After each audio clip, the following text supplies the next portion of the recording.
மனு தர்மம் விசஸ் பெரியாரிஸ்டுகள். பிராமணர்களை விசேஷமாக உயர்த்தி மற்றவர்களை எல்லாம் மட்டமாக வைத்து புனையப்பட்டதுதானே மனு தர்மம். மிகவும் அநியாயமாக நியாயத்திற்கு சம்பந்தமே இல்லாத பல விதிகளை கொண்டதுதானே மனு தர்மம் என்று திராவிட வெங்காயங்கள் அடிக்கடி கதறுவதும், ஸ்மிருதி என்றால் என்ன, மனுஸ்மிருதி என்றால் என்ன என்பதை தெரிந்து கொள்ள எந்த முயற்சியும் எடுக்கலாம். தீகா கும்பல் கூறுவதை கேட்கும் போது லாஜிக் இருப்பது போல ஒரு பொய்யான தோற்றம் ஏற்படும். அதையும் நம்பி நம் பழக்க வழக்கத்தை நாமே கைவிட்டு விடுவோம். சற்று அதை என்ன என்று தெரிந்து கொண்டு பிறகு முடிவு செய்யலாம் என்ற எண்ணம் வெகு சிலருக்கு மட்டும்தான் வரும். இதை பற்றி விவரமாக நாம் படித்து ஆராய்ந்த போது இது மிகவும் தவறான எண்ணம். இந்த சந்தர்ப்பத்தில் மனுஸ்மிருதி பற்றிய சில விவரங்களை பார்த்து விட்ட பிறகு அது அநீதியை விதித்ததா அல்லது தர்மத்தை கூறியதா என்பதை நீங்களே முடிவு செய்து கொள்ளுங்கள் என சொல்ல தோன்றுகிறது. மனு நீதி, மனு தர்மம் என்றெல்லாம் குறிப்பிடப்பட்டாலும் அந்த நூலின் பெயர் மனுஸ்மிருதி என்பதுதான். ஸ்ருதி என்பது கேட்கப்பட்டது, அதாவது வேதங்கள் அவை ரிஷிகளால் உணரப்பட்டு உலகிற்கு கிட்டியவை, செவி வழி வந்தவை. ஸ்மிருதி என்பது முந்தைய உபதேசத்தை நினைவில் வைத்து அதன் அடிப்படையில் வகுக்கப்பட்டது.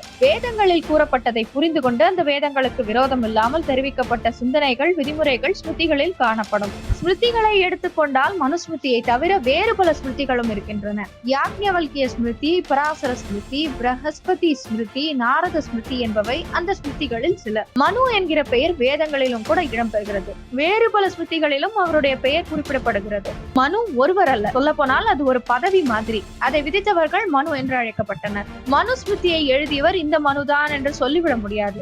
என்றாலும் பல ஆயிரம் வருடங்களுக்கு முன்பே செய்யப்பட்ட நூல் இது என்று நம்பப்படுகிறது. மகாபாரதத்தில் கூட மனுஸ்மிருதியில் கூறப்பட்டுள்ள விதிகள் விவாதிக்கப்படுகின்றன.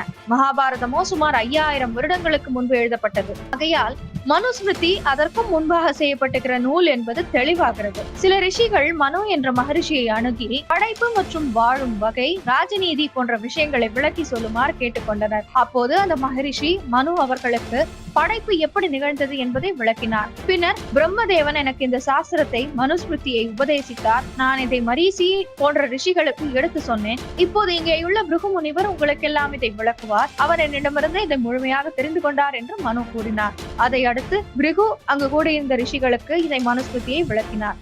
இப்படி தொடர்கிற மனுஸ்மிருதியில் படைப்பு, யுகங்கள் உட்பட கால அளவுகள், யுக தர்மங்கள், 4 வர்ணங்கள், ஒவ்வொரு வர்ணத்தின் சிறப்பு, சொத்துக்கள் பற்றிய விதிமுறைகள், குற்றங்கள், அவற்றின் விசாரணை, தண்டனைகள், அரசனின் கடமைகள், நீதி பரிபாலனம் நடக்க வேண்டிய முறை, யுத்தத்தில் அரசனின் அணுகுமுறைகள், பெண்கள் பற்றிய விதிமுறைகள், 4 வர்ணங்களை சார்ந்தவர்களின் கடமைகள் மற்றும் உரிமைகள், பாவங்கள், அவற்றிற்கான பிராயச்சித்தங்கள், முற்பிறவிகளின் விளைவுகளாக இப்பிறவியில் காணப்படுகிறவை, திருமணங்கள், இல்லறத்தானின் பொறுப்புகள், ராஜ்யத்தை நடத்த வேண்டிய முறைகள், வழக்குகளை நடத்த வேண்டிய வழிமுறைகள் என்று பற்பல விஷயங்கள் பேசப்படுகின்றன.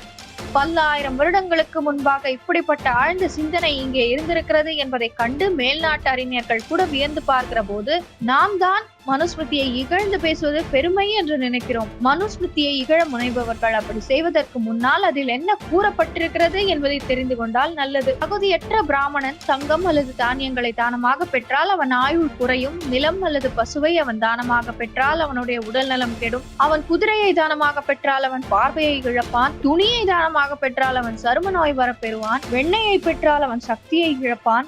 எள்ளை தானமாக பெற்றால் அவனுடைய சந்ததியே பாவமுறும். ஆதியில் எல்லாரும் பிராமணர்களாக தான் இருந்தனர் என்று நமது நூல்களிலேயே விளக்கப்பட்டிருக்கிறது. மகாபாரதத்தில் பலவிதமான மனிதர்கள் எப்படி 4 வகைகளில் வர்ணங்களில் அடக்கப்படுகிறார்கள் என்ற கேள்வி இடம்பெறுகிறது.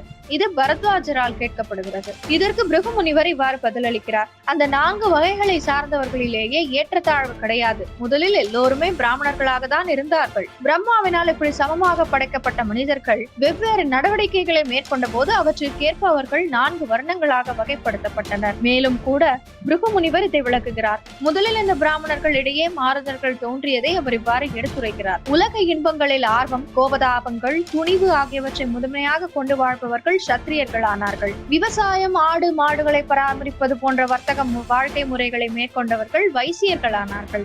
ஆசைகளை வளர்த்து கொண்டு பல வகை தொழில்களை செய்ய முனைந்தவர்கள் சூத்திரர்களானார்கள். அதாவது ஆசைகளின்றி விரதங்களையும் நியமங்களையும் கடைபிடித்து ஞானத்தை அடைய முனைந்தவர்கள் பிராமணர்களானார்கள்.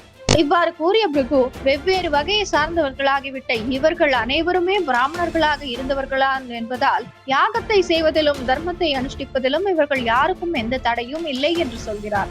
பிருகு முனிவரின் சொல் இவ்வாறு அமைந்திருக்கிறது. இத்தியேதி கர்ம பிர்வஸ்யா விஜாவர்ணாந்தரம் கத தர்மோ யக்ஞக்ரியா தேஷாம் நித்தியம் ந பிரதிஷ்டியத்தே. பிராமணர்களே தங்கள் நியமங்களை கைவிட்டதால் வெவ்வேறு செயல்முறைகளை மேற்கொண்டு மற்ற 3 வர்ணங்களை சார்ந்தவர்கள் ஆனார்கள். ஆகையால் தர்ம காரியங்களை செய்வதிலும் யாகங்களை நடத்துவதிலும் யாருக்கும் தடை கிடையாது. மனுஸ்மிருதியும் கூட ஆதியில் எல்லோரும் பிராமணர்களாக இருந்தனர் என்றே கூறுகிறது. வாழும் வகையை ஒட்டியே வர்ணங்கள் அமைகின்றன என்பது இது நிரூபிக்கிறது. மனுஸ்மிருதி ஒருபடி மேலேயும் போகிறது.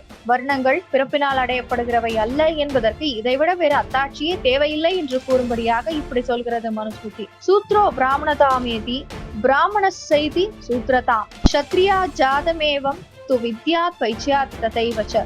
சூத்ரன் பிராமணனாகலாம், பிராமணனும் சூத்ரனாகலாம். அதே போல சத்திரிய மற்றும் வைசிய வகைகளை சார்ந்தவர்களின் மகன்களும் வேறு வர்ணத்தை அடையலாம். இப்படி தெளிவாக வெவ்வேறு அம்சங்களை விளக்கியுள்ள மனுஸ்மிருதியை குறை கூறுவது துவேஷத்தை திருப்தி செய்யலாமே தவிர உண்மையை நிலைநாட்ட உதவாது. ஒரு சில மொழிபெயர்ப்புகளில் சார்பு நிலை தென்பட்டாலும் மனுஸ்மிருதி என்பது இன்று எங்குமே நடைமுறையில் இல்லை. அதில் கூறிய நல்ல விஷயங்களை எடுத்துரைக்கும் போது நடைமுறையில் இல்லாத தவறான விஷயங்களை ஏன் தீகாவினர் கிளப்புகிறார்கள்? பிராமண வெறுப்பு துவேஷம் தவிர வேறு என்ன இருக்க முடியும்? குட்ட குனிபவர்கள் பிராமணர்கள் என்ற ஏளனம் தான் காரணம். மறக்காமல் சேனலை சப்ஸ்கிரைப் செய்வதுடன் அனைவருடனும் பகிருங்கள். நன்றி, வணக்கம், ஜெய் ஹிந்த்.